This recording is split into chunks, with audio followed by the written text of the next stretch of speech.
All right, I always look at these type of multi-tools as cleaver-based multi-tool.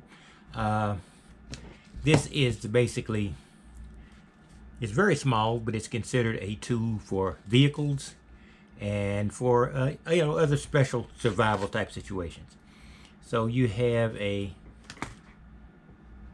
not a very sharp, but it has a blade, and I call these cleaver tools because they tend to be blade heavy. This one not so much because there's a lot of weight back here on this piece of plastic, but the cutting portion of it seems to be one of the more important parts of it. So I thought I would give you a quick look at this. This is something that it has a tool for opening oil, etc. You'd have a knife tool here. You have a pry bar. Pry bar, is handy.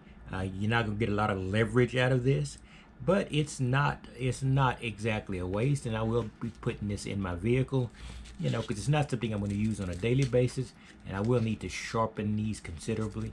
But I also want to be careful sharpening those, because when you sharpen it, it can cut you. Surprise, surprise, for you knife aficionados. Too sharp will cut you. Well, sharp will cut you. Too sharp and stupid will cut you. Anyway, here we have another tool in the same family, different vendor. It is a Portland, Oregon manufacturer. Now this is more along the line of a wouldn't call it a pocket knife. You just call it basically a sheath knife. This basic plastic sheath, which is probably something that a purist would slash their wrist before using it, but this is this. Now this actually has a little flavor of a cleaver because it is blade heavy, but being small, it's not something that's going to be a great cutter. So basically, I'm gonna have to sharpen the out of this to get this to function correctly. And I just want to show you these two types of tools. Now these two types of tools, this is a Gerber, which is a major manufacturer. This is a Reaper, which is I don't know what kind of vendor you would call that. But Gerber is a well-known manufacturer of medium to low-end knives and some pretty good knives on occasion. I will give you a quick look at this. Now this is, like I said, it's a hacking tool as well to some degree. I don't have a spare piece of wood around here to hack into, but it would do some minor things, creating kindling for a fire. You wouldn't create the logs for the fire, but you might create the kindling from the straw and very thin pieces around. It might make it a little bit easier to get started. I'll give you a quick look at this, and these are two things, and I really do like this.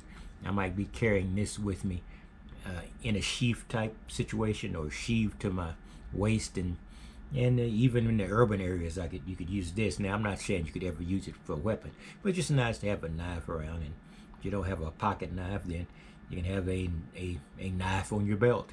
And according, based on the legality of anything in this country, is based on local legalities.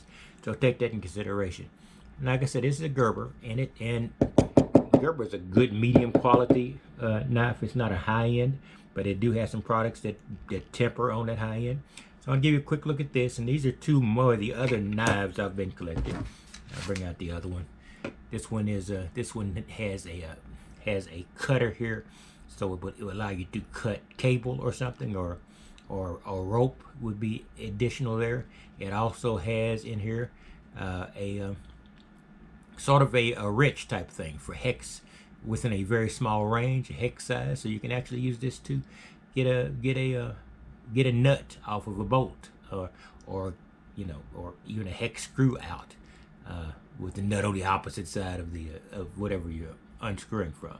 So I'll give you a quick look at these, and I just want to give you some things, some more little bit unique things. I am a blade fan, and I've managed to cut myself very rarely.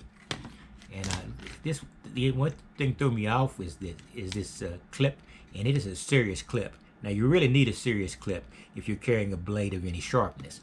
So to get this, you have to, in fact, if I had it on the belt, you have to push on this and then pull this up. Now, it's safe, have your finger here because this is a big part of the blade. So then you can take it out. So it's not really an impractical tool. Now, useful is debatable, but it is it can be at least a usable tool. But practical is what probably I'm looking to say. Usable is practical. It depends on what you're using it for. But if you have something to cut and you need a little bit of gravity assistance, this little mini cleaver would work.